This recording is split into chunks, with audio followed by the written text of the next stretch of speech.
Hello and welcome to this week's The Limitless Landscapers podcast. I'm Paula, your host, and today I'm talking about the power of connections for your business growth.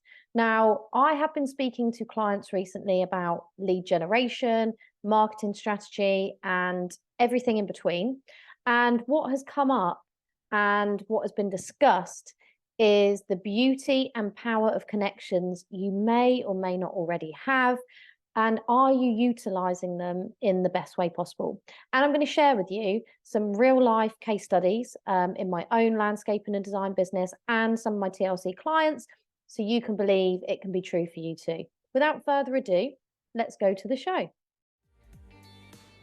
As the co-founders of the Landscaper Circle, we help you get more money, time and freedom to become limitless through our experiences as fellow landscapers and our tried and tested methods. If you want help with your marketing, managing or growing your business, you've definitely come to the right place. If you're a landscaper, garden designer or supplier to the industry, then hit subscribe so you never miss an episode. Now, let's get back to the show. Hello, guys, and welcome. How are you doing this week? Brand new episode this week. I know last week I wanted to highlight the Dave episode, one of my favorite episodes, because I talked about a lot of things that are probably going on in your business, in your landscaping business, maybe in your head, maybe you feel a bit like Dave, but I thought it was a perfect episode to supersede this one, which is all about the power of connections. And it's something that I often talk about with clients when we are discussing marketing strategy and lead generation ideas. And this is to look at your current contacts and to see where those good connections are. Now, I'm not just talking online, I'm talking offline as well. So building those connections through networking, through attending industry events, through meeting people in person rather than just on Zoom or via email, but also utilizing the online space as well. LinkedIn is a great place. If you want to talk or learn more about LinkedIn, have a listen to the episode with John Norman Garden Design, because we do discuss a lot of LinkedIn there, and there's a good few links in the show notes that will be of interest to you. But the beauty and power of connections. I did an episode a while back about networking and your net worth and how important it is to business. And it certainly is, particularly when you start out in business, because you need to get your name out there. And one of the best ways to do that is to attend events, to go to cluster meetings or networking groups, to make yourself known in the industry and in your local area, so that people start talking about you, they start knowing you, they start to begin to build that connection with you and a relationship with you. And people can then start recommending you, which we all know is one of the best ways of marketing. And it's completely free if you do it well, if you create those relationships that will continue to recommend you as you go on in your business. Now, I wanted to highlight some real life examples for you, because it's easy for me to sit here and say, you should go networking, you should attend networking events, you should go online and update your LinkedIn profile and start connecting with people, start messaging people. I can sit here and tell you that, and you probably already know you should be doing all of these things. However, there's nothing better than sharing some real life examples so you know that this is a strategy that could work really well for you in your business. So in my own landscaping business, we've now been around 13 years. Next year will be in our 14th year. Now, for me, it's been a crazy journey of ups and downs, good times and bad. It hasn't been easy. It's been sometimes lonely, but it's been enjoyable. I would never work for anyone but myself now, because I really enjoy being an entrepreneur. I love the landscaping industry, and I do love my landscaping business and what we deliver for our clients. But one of the biggest things I did back in the early days of Aura Landscapes was I started attending networking events. Now, this was pre-children and family life, so it was very much the old school breakfast clubs. I went to lunchtime networking. I tried women in business. I tried mixed groups. I tried lots of business networking. I then started attending lots of the shows. So your Futurescapes, Landscape Show, Soltex, all of the shows that are out there. And then I started looking at other groups within the landscaping industry. So the APL, SGD, Marshalls, etc. So you start to network within the industry as well. But what I will say is some of my early success and further down the line has begun with those relationships I built in the beginning. So within one of the networking groups that I built back 13 odd years ago was a breakfast group, and we created a trade element of that. So there was an electrician, a builder, surveyor, painter and decorator, plumber, myself as the landscaper and designer.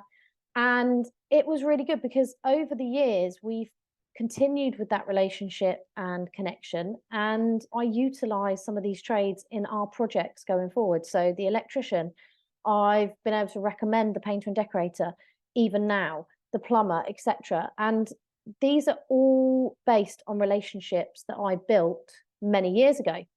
And we get jobs from those relationships that I've built many years ago. So sometimes you can think, I'm going to do this marketing strategy, I'm going to build this network, and you expect instantaneous results.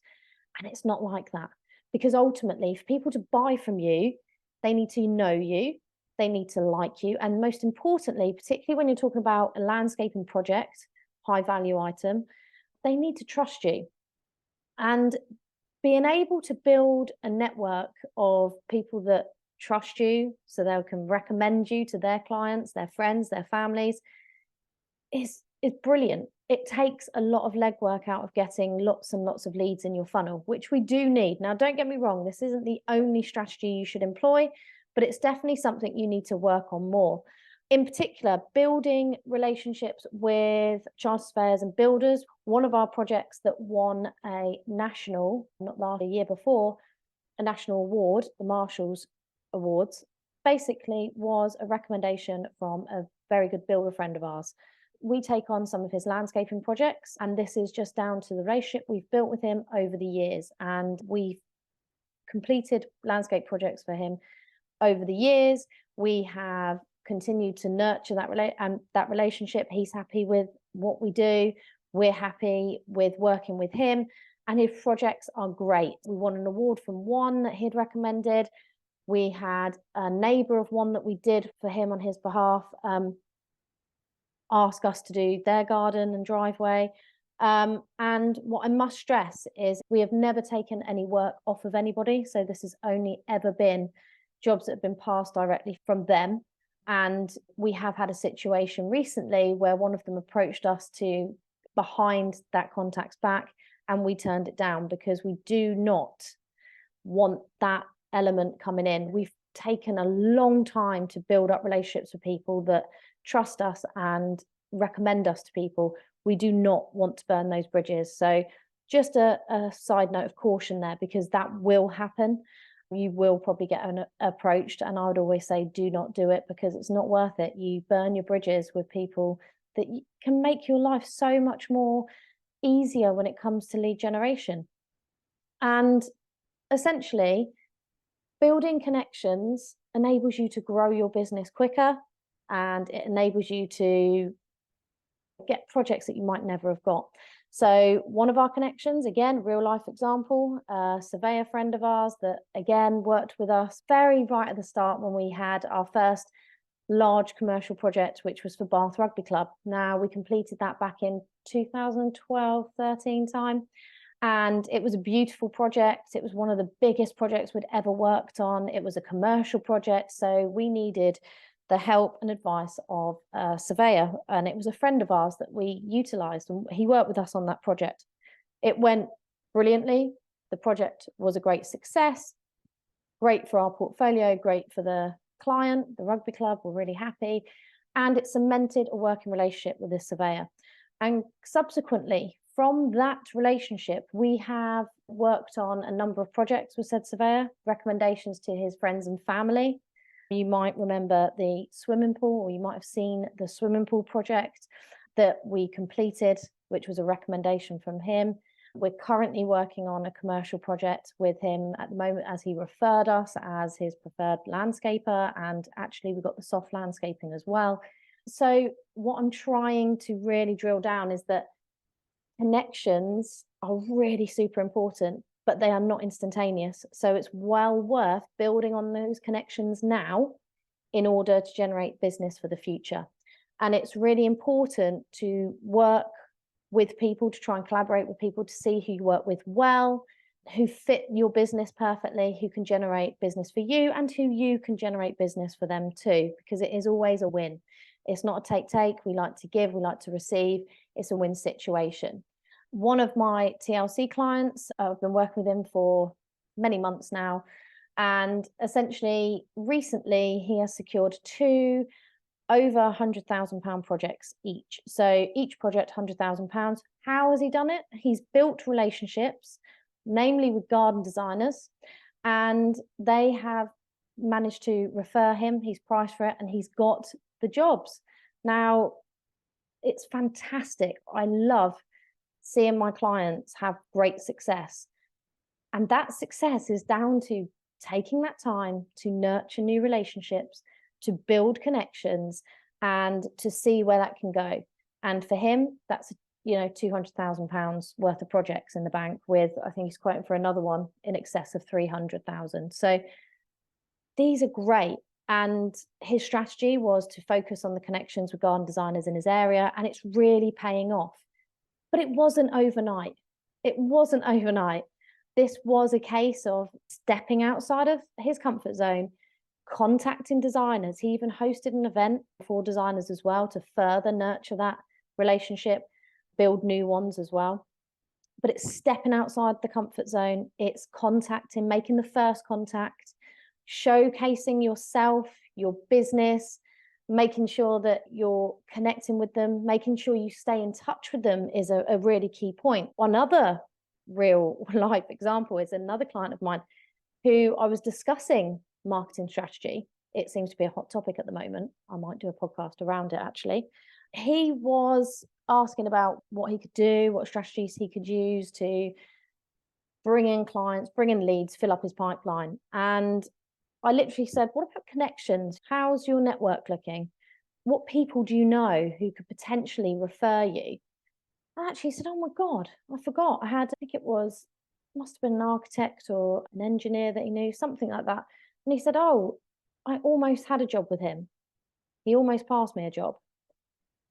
And I literally have not stayed in contact. He's been in my sort of network, but I haven't made contact for ages. Perhaps I should give him a call. And I said, absolutely, because it's all very good networking. It's all very good building an online network, connecting with people on LinkedIn, connecting with people online, having emails, maybe having Zoom conversations, maybe meeting in person. But unless you constantly remind them that you are there, they will forget about you. So the second part of not only, first of all, you have to reach out and connect with new networks and new people and new contacts, but you also have to then keep in contact with them. So it's almost like a follow-up. It's making sure they remember you are there. Now, whether that's just an email to say hi, whether that's a regular, let's catch up for coffee. Let's have a quick Zoom call, because what's going on with you at the moment? I haven't heard from you in ages. How's your business going? What designs have you got on the board yet? Can I help with anything? Are you looking for anyone to do the landscaping? Did you know I've just launched a new service? What do you think? Lots of ways you can instigate a conversation. But the whole point is, when you build these connections and build this network, you need to keep on top of it. You need to make sure people know where you are. I went to an APL meeting, I think it was last month or the month before. They're all merging into one. And I literally connected with a garden designer I hadn't seen in ages. And I said, do you need any help with any pricing for any designs that you want built? And she said, actually, I do, but I completely forgot you were there. So I made it my mission then to just drop her an email here and there to say, hi, I'm still here. Do you have any requirements? Can I help you in any way? Etc., etc. And lo and behold, we have our first client from them. And that was just purely through reminding, through making sure that she remembered we were there. She remembered who we served. She remembered what kind of clients would work for us and would be a perfect fit. And the universe delivers, and she had one. So it's all about building those business connections and then growing those relationships over time, to then be able to deliver a pipeline of leads, new clients, maybe bigger clients, maybe new exciting creative clients rather than just your standard patios. Maybe it could be working on a project in a different way that you didn't expect before. But essentially, it's really important to connect with people, but then to keep building on those connections and build a relationship. Don't just leave it to fester out, because then it's not going to help anybody. Remember, we are all here to serve. We have an abundant world that we live in. There's plenty of opportunities for everybody. You just got to know when to step outside your comfort zone and learn to attract those possibilities in, accept they're there, and go after them. So that's it from me today. I hope you've enjoyed this episode. I've enjoyed it. I'm very passionate about connections and networking. I've built a vast network over the last 13 years, going into the 14th year, both in the industry and outside of the industry. Where I can help others connect with my network, I will. So if you want to find out more, maybe about marketing strategy, maybe about connections and networking, or just how to get in contact with people, give me a shout. There's a link in my website, in the show notes, there's a link to my website, and you can book a discovery call at your leisure to chat anything with me. And if you need some support, that's where I am. I am the Landscapers Coach. I'm here to support landscapers and designers on their business journey. So I hope you've enjoyed it. I have. And I will see you again for another episode of the Limitless Landscapers podcast, same time next week.